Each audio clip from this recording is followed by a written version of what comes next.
മുണ്ടക്കയം സർക്കാർ ആശുപത്രിയെ താലൂക്ക് ആശുപത്രിയായി ഉയർത്തണമെന്ന് ആവശ്യപ്പെട്ടുകൊണ്ട് ജനകീയ സമരസമിതിയുടെ നേതൃത്വത്തിൽ ബഹുജന ധർണ സംഘടിപ്പിച്ചു. കിടത്തി ചികിത്സ 24 മണിക്കൂറും ഡോക്ടറുടെ സേവനവും അത്യാഹിത വിഭാഗവും പുനരാരംഭിക്കുക, സ്പെഷ്യലിസ്റ്റ് ഡോക്ടർമാരുടെ സേവനം ഉറപ്പാക്കുക, ഗുണനിലവാരമുള്ള മരുന്നുകളുടെ ലഭ്യത ഉറപ്പാക്കുക, മികച്ച ആംബുലൻസ് സേവനം ഉറപ്പാക്കുക, രോഗികളെ ക്യൂവിൽ നിർത്തി വലയ്ക്കാതെ ടോക്കൺ സംവിധാനം സ്ഥാപിക്കുക തുടങ്ങി നിരവധി ആവശ്യങ്ങൾ ഉന്നയിച്ചുകൊണ്ടാണ് ധർണ സംഘടിപ്പിച്ചത്. ആശുപത്രി പടിക്കൽ നടന്ന ധർണാ സമരത്തിന് രാജീവ് പുഞ്ചോയൽ അധ്യക്ഷത വഹിച്ചു.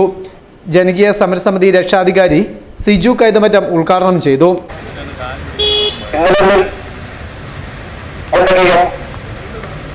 ഗവൺമെന്റ് ആശുപത്രിയുടെ സർക്കാർ ആശുപത്രിയുടെ അവസ്ഥയും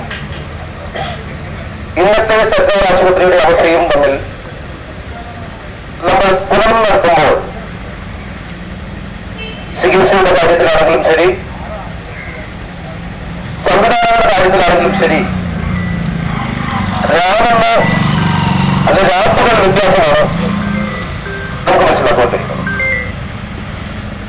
നമുക്കറിയാം, ഒരുപാട് മഹാനടന്മാർക്ക് ഒരുപാട് മഹാനടന്മാർ ജന്മം കൊണ്ട ഒരു ഹോസ്പിറ്റലാണ് മുണ്ടക്കയം സർക്കാർ ആശുപത്രി. മുണ്ടക്കയത്തിന് എക്കാലവും അഭിമാനിക്കുവാൻ കഴിയുന്ന ഇടുക്കി ജില്ലയുടെ കവാടത്തിന് ഒരു തിരുവപ്പുഴയായിക്കൊണ്ട് മുണ്ടക്കയം സർക്കാർ ആശുപത്രി ഇന്നതിൽ പ്രവർത്തിച്ചുവെങ്കിൽ ഇന്നതിന്റെ അവസ്ഥ എന്താണെന്ന് നമുക്ക് എല്ലാവർക്കും അറിയാവുന്ന കാര്യമാണ്. ഈ സമരവും ഈ പോരാട്ടവും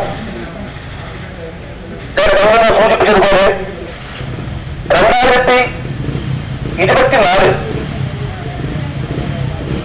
ജനുവരി 8 വിവിധ രാഷ്ട്രീയ, സാമുദായിക, സാംസ്കാരിക സംഘടനകളെ കോർത്തിണക്കിക്കൊണ്ട് ഒരു ജനകീയ സമരസമിതിക്ക് രൂപം കൊടുക്കുകയും K Jalaluddin, TS Rasheed, VP Kochumon, Kamaruddin Mulamoottil, Pramod CS, Aniyan VC, Rajeev Alexander, Gopi Madappad, Rajan Kavunkal, Mayamol KP, pastor KJ Mathew, Anilkumar, Ansari Karinilam, AR Balachandran തുടങ്ങിയവർ പ്രസംഗിച്ചു.